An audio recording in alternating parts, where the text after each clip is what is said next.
It's more than a decade since Max Cryer last taught an English class, but that hasn't stopped this broadcasting legend from becoming entangled in the Novopay debacle. Where would you be without my... Max Cryer was a major star of TV in the 70s, a household name. He went on to produce quiz shows like W3 and University Challenge. His love of language turned into a popular slot on national radio.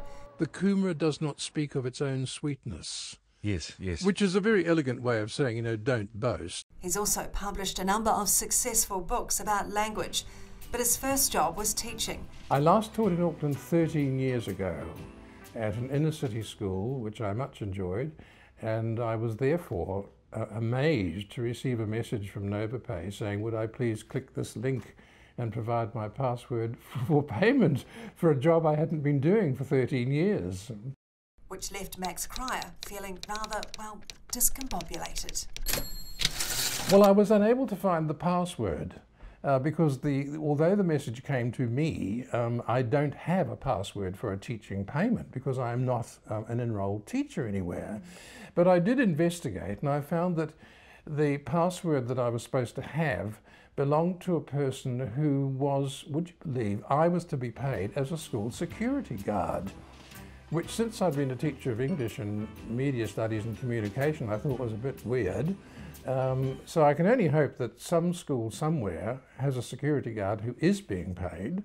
Cryer says he never had any pay problems when he was a teacher, and he can't fathom why the Ministry of Education made the shift to Novopay.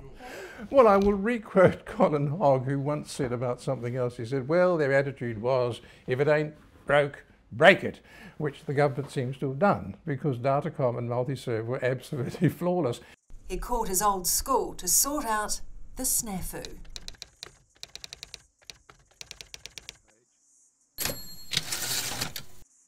The deputy principal thought it was very funny for 20 seconds and laughed, but she said, of course, the situation isn't funny because there are schools desperate right around the country trying to cope with this mess of people not being paid or being overpaid or not having their correct payment.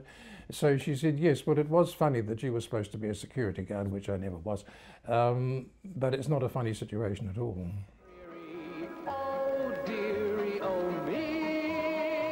The master of words wasn't lost for a few to describe his encounter with Novopay.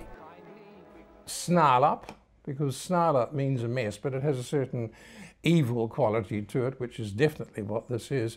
But the word I would apply to Novopay at the moment is shambles, because the origin of the word shambles is the mess in a butcher's shop, with all the bits of offal and meat and fat lying around. And there's a place in England still called the Shambles, which used to have butcher shops in the city of York.